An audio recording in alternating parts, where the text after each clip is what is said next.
El hombre que tuvo un sueño, Martin Luther King. El reverendo Martin Luther King Jr. fue una leyenda de los derechos civiles de los Estados Unidos.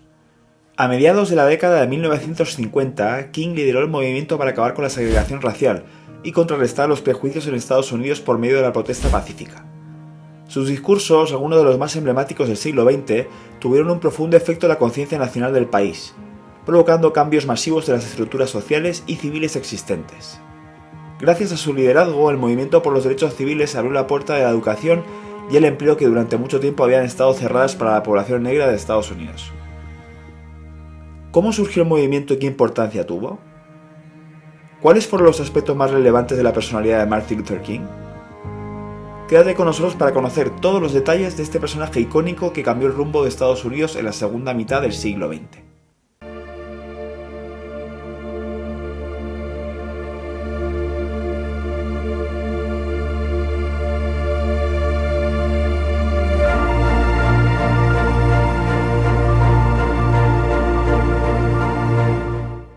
Recuerda suscribirte al canal y dar a la campanita para estar atento a los siguientes vídeos. Infancia y adultez temprana en un entorno segregado. Martin Luther King Jr. nació el 15 de enero de 1929 en Atlanta, Georgia, Estados Unidos.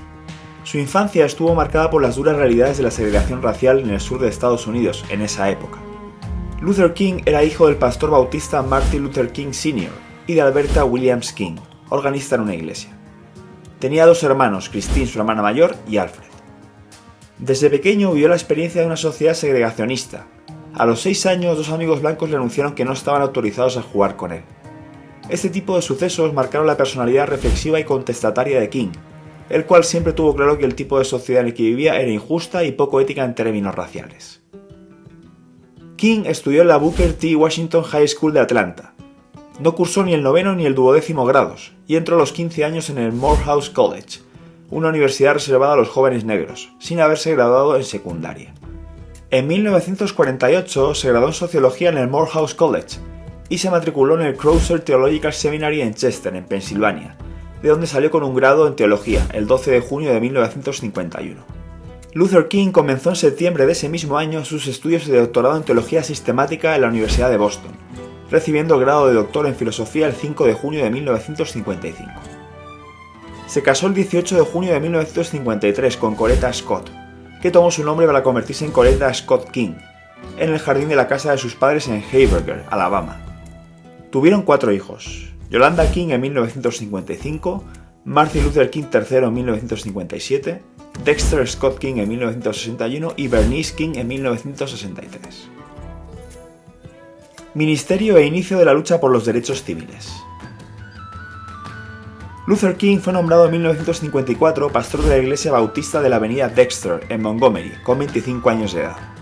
El sur de los Estados Unidos se caracterizaba en esa época por la violencia que se ejercía contra los negros, un racismo que llegaría a provocar en 1955 la muerte de 3 afroamericanos: Emmett Till, un adolescente de 14 años, el pastor activista George W. Lee y el militante de los derechos civiles Lamar Smith.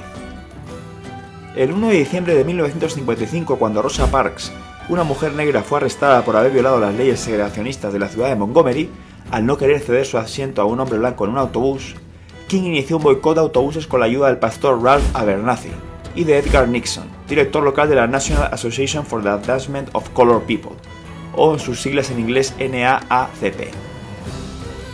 La población negra apoyó y sostuvo el boicot y organizó un sistema de viajes compartidos. King fue arrestado durante esa campaña, que duró 382 días, y que resultó de una extrema tensión a causa de los segregacionistas blancos que recurrieron a métodos terroristas para intentar amedrentar a los negros. La casa de Martin Luther King fue atacada con bombas incendiarias la mañana del 30 de enero de 1956, así como la de Ralph Abernathy y 4 iglesias. Los boicoteadores fueron objeto constante de agresiones físicas, pero el conjunto de los 40.000 negros de la ciudad siguieron con su protesta, llegando en ocasiones a caminar hasta 30 kilómetros para llegar a sus lugares de trabajo. El boicot terminó gracias a una decisión de la Corte Suprema de los Estados Unidos, el 13 de noviembre de 1956, la cual declaraba ilegal la segregación de los autobuses, restaurantes, escuelas y otros lugares públicos. En la campaña de 1957, King participó en la fundación de la Conferencia Sur de Liderazgo Cristiano, SCLC, un grupo pacifista del que sería presidente hasta su muerte, y que se había creado para participar en el movimiento por los derechos civiles organizando las iglesias afroamericanas en las protestas no violentas. King se adhirió a la filosofía de la desobediencia civil no violenta, tal como había descrito Henry David Thoreau, y como había utilizado con éxito Gandhi en la India. Aconsejado por el militante de los derechos civiles Bayard Rustin, decidió utilizarla con motivo de las manifestaciones de la SCLC. Campañas de Albany y Birmingham. En Albany, Georgia, tuvo que reunir en 1961 y 1962 a los activistas locales del Student Non-Violent Coordinating Committee, SNCC, y de la National Association for the Advancement of Colored People, NAACP, para organizar el movimiento de manera coordinada. King intervino porque el SNCC no conseguía hacer avanzar el movimiento a pesar de las eficaces acciones no violentas: ocupación de bibliotecas, estaciones de bus, restaurantes reservados a los blancos, boicots y manifestaciones, a causa de la habilidad del jefe de policía de Albany, Laurie Pritchett, que realizaba arrestos masivos sin violencia y organizó una dispersión de los detenidos por todo el condado. Aunque no pensaba quedarse más que unos días y solo con la intención de actuar como consejero, fue arrestado durante una detención masiva de manifestantes pacíficos. Rechazó pagar la fianza en tanto la ciudad no hiciese concesiones a las reclamaciones que habían provocado las manifestaciones. Regresó en julio de 1962 y fue condenado a 45 días de prisión, o a pagar $178 de multa. Eligió la cárcel, pero fue liberado en forma discreta a los 3 días por el jefe de policía Pritchett, que se las arregló para pagar su multa. Tras cerca de un año sin resultados tangibles, el movimiento comenzó a debilitarse y a dividirse entre radicales y moderados. Durante una manifestación, jóvenes negros lanzaron piedras contra la policía. Martin Luther King exigió el alto de todas las protestas y un día de penitencia para promover la no violencia y mantener la moral. Más tarde sería otra vez arrestado y encarcelado durante 2 semanas. A pesar de la movilización, el movimiento de Albany no consiguió obtener resultados inmediatos, pero sirvió de lección estratégica para Martin Luther King y el movimiento de los derechos civiles, que decidieron concentrarse en temas específicos con el objeto de obtener victorias simbólicas. En 1960 la población de Birmingham era de 350.000 habitantes, siendo un 65% blancos y el resto negros. Era una de las ciudades que mantenían y aseguraban por medio de la ley local el mayor grado de segregación racial de los Estados Unidos en todos los aspectos de la vida, tanto en los establecimientos públicos como en los privados. En esa época solo el 10% de la población negra estaba inscrita en las listas electorales, y su nivel de vida medio estaba bastante por debajo de los blancos. Las protestas comenzaron por un boicot de la Pascua de 1963, para animar a los jefes de empresas a que abriesen los empleos de vendedores y otros puestos a las personas de todas las razas, y para detener la segregación en las tiendas manifestada, por ejemplo, en la existencia de cajas de cobro reservadas en exclusiva para los blancos.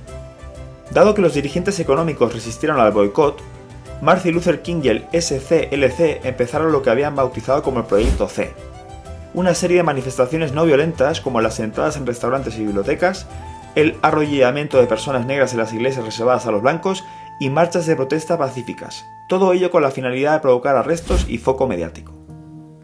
King fue arrestado el 13 de abril y durante su estancia en la cárcel escribió la famosa carta desde la cárcel de Birmingham, un ensayo donde define su lucha contra la segregación y que constituye una apasionada declaración de su cruzada por la justicia y la vida.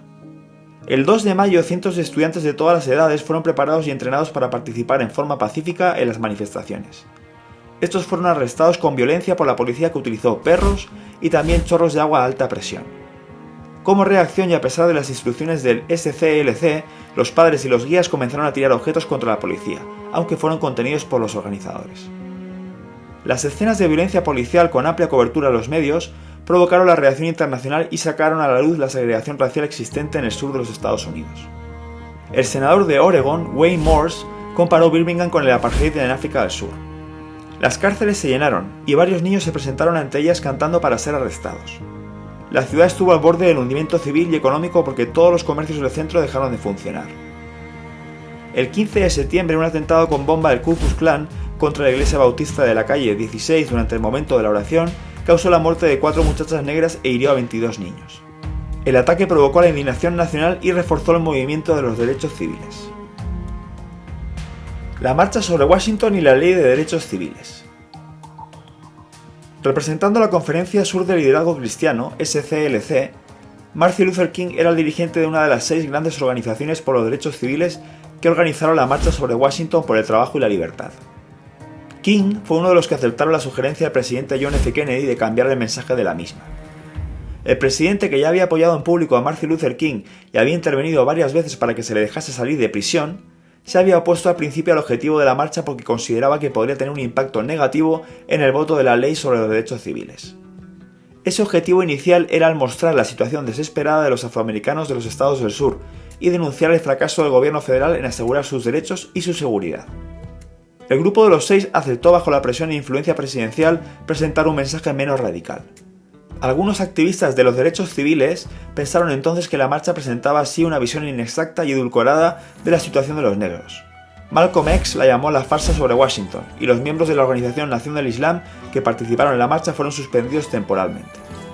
A pesar de las tensiones, la marcha fue un rotundo éxito. Más de 250.000 personas de todas las etnias se reunieron el 28 de agosto de 1963, frente al Capitolio de los Estados Unidos, en lo que constituyó la manifestación más grande que haya tenido lugar en la capital estadounidense. El que a la postre sería el momento álgido de la lucha de Martin Luther King fue su famoso discurso I Have a Dream, en el que manifestó su voluntad y su esperanza de conocer una América fraternal.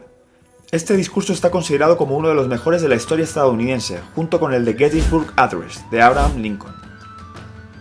A pesar del fallo de 1954 de la Corte Suprema, que declaró la segregación racial como inconstitucional en las escuelas públicas, solo 6 niños negros fueron admitidos en las escuelas blancas de San Agustín, Florida. En mayo y junio de 1964, Martin Luther King y otros dirigentes de los derechos civiles llevaron a cabo una acción directa en esa ciudad para denunciar los hechos. La tensión alcanzó su punto álgido cuando un grupo de manifestantes se tiró a la piscina del motel Monson prohibido a los negros. La fotografía de un policía zambulléndose para arrestar a un manifestante y la del propietario del motel vertiendo ácido clorhídrico en la piscina para hacer salir a los activistas se conocieron en todo el mundo y sirvieron incluso a los países comunistas para desacreditar el discurso de la libertad de los Estados Unidos. Los manifestantes aguantaron la violencia física y verbal sin responder, lo que entrañó un movimiento de simpatía nacional y ayudó a la aprobación de la Civil Rights Act el 2 de julio de 1964. El 14 de octubre de 1964, Martin Luther King se convirtió en el galardonado más joven con el Premio Nobel de la Paz, por haber dirigido una resistencia no violenta con el objetivo de eliminar los prejuicios raciales en los Estados Unidos. Guerra de Vietnam y la campaña de los pobres. A partir de 1965, Martin Luther King comenzó a expresar en público sus dudas sobre el papel de los Estados Unidos en la Guerra de Vietnam. El 4 de abril de 1967, un año antes de su muerte, pronunció en Nueva York el discurso Más allá de Vietnam, el momento de romper el silencio. En él denunciaba la actitud de los Estados Unidos en Vietnam e insistía en el hecho de que estaban ocupando el país como una colonia estadounidense.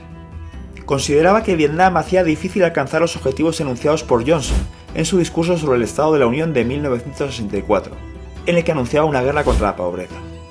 Martin Luther King ya era odiado por numerosos blancos racistas de los estados del sur, pero este discurso hizo que numerosos medios se volviesen contra él. La revista Time calificó el discurso como una calumnia demagógica que parecía un guión de Radio Hanoi, y The Washington Post declaró que King había disminuido su utilidad a su causa, su país y su gente. A partir de noviembre de 1967, King y el equipo de la Conferencia Sur del Liderazgo Cristiano, SCLC, se reunieron para discutir la nueva legislación, los motines raciales, Hot Summers y la aparición del Black Power. El equipo decidió entonces organizar la campaña de los pobres, con el fin de luchar por la justicia social. Calificada por King como la segunda fase en el movimiento de los derechos civiles, pretendía combatir la pobreza analizando su origen y no restringiéndose solo a la defensa de los afroamericanos. No obstante, la campaña no fue apoyada por todos los dirigentes del movimiento de los derechos civiles, entre ellos Bayard Rustin. Su oposición se basaba en argumentos relativos al hecho de que los objetivos de la campaña eran demasiado amplios, las demandas irrealizables y que ello aceleraría el movimiento de represión contra los pobres y los negros. La visión de Martin Luther King era la de un cambio que fuese más revolucionario que una simple reforma. Citó los defectos sistemáticos del racismo, de la pobreza, del militarismo e indicó que la misma reconstrucción de la sociedad era el verdadero problema que había que resolver. Asesinato y legado de un activista icónico. A finales de marzo de 1968, Martin Luther King se desplazó a Memphis, Tennessee, para apoyar a los basureros negros locales que estaban en huelga desde el 12 de marzo, con el objetivo de obtener una mejora salarial y un mejor trato. A los afroamericanos se les pagaba $1.70 por hora, pero no se les abonaba cuando no podían trabajar por razones climatológicas, al contrario de lo que se hacía con los trabajadores blancos. Como consecuencia de las protestas pacíficas, estalló una oleada de violencia contra ellas, que degeneró en el asesinato de un joven afroamericano. El 3 de abril en el Mason Temple, Martin Luther King hizo el discurso profético "I've been to the mountaintop". He estado en la cima de la montaña, ante un auditorio eufórico. Este sería su último discurso antes de su asesinato. El 4 de abril de 1968, a las 18:01, Martin Luther King fue asesinado por un segregacionista blanco en el balcón del Lorraine Motel en Memphis, Tennessee. Por este hecho, se declarará culpable a James Earl Ray, al cual se le sentencia a 99 años de cárcel. Las últimas palabras de King en ese balcón fueron dirigidas al músico Ben Branch, quien iba a actuar esa noche durante una reunión pública a la que asistiría Martin Luther King. Las palabras de King fueron: "Ben, prepárate para tocar Precious Lord Take My Hand en la reunión de esta noche. Tócala de la manera más hermosa". Al oír los disparos, sus amigos que estaban dentro de la habitación corrieron hacia el balcón donde encontraron a Martin Luther King con una bala en la garganta. Se le declaró muerto a las 19:05 en el St. Joseph's Hospital. El asesinato provocó una oleada de motines raciales en 60 ciudades de los Estados Unidos, que provocaron numerosas muertes y obligaron a la intervención de la Guardia Nacional. 5 días más tarde, el presidente Johnson decretó un día de luto nacional, el primero por un afroamericano, en honor a Martin Luther King. King está reconocido como mártir por 3 iglesias cristianas: la episcopal, la luterana de los Estados Unidos y la Iglesia Metodista Unida. Las 3 tienen días festivos dedicados a su memoria: el 4 de abril para los episcopales y el 15 de enero para los luteranos y metodistas, incorporados a sus calendarios de santos. El 9 de septiembre de 2016 fue canonizado por la Santa Iglesia Cristiana Ortodoxa. King recibió también a título póstumo el premio Marcus Garvey del gobierno de Jamaica en 1968, y en 1971 recibió el Grammy Award a la mejor grabación hablada por su discurso "¿Por qué me opongo a la guerra de Vietnam?". El presidente Jimmy Carter lo galardonó con la Medalla Presidencial de la Libertad a título póstumo en 1977. El 2 de noviembre de 1983, el presidente Ronald Reagan firmó una ley por la que se creó un día festivo en su honor, el Día de Martin Luther King Jr. Los primeros estados lo aplicaron en 1986, y el 17 de enero del 2000 el día festivo fue celebrado de manera oficial en los 50 estados del país. Coméntame abajo, ¿por qué la marcha de Washington cambió para siempre el movimiento? ¿Qué aspecto del legado de Martin Luther King te parece más relevante? Nos encantará saber tu opinión sobre este activista por los derechos civiles que cambió el curso racial de los Estados Unidos. Como siempre, si te ha gustado el vídeo puedes dejar un like y suscribirte para no perderte datos interesantes y conocer más sobre nuestra particular historia. ¡Hasta la próxima!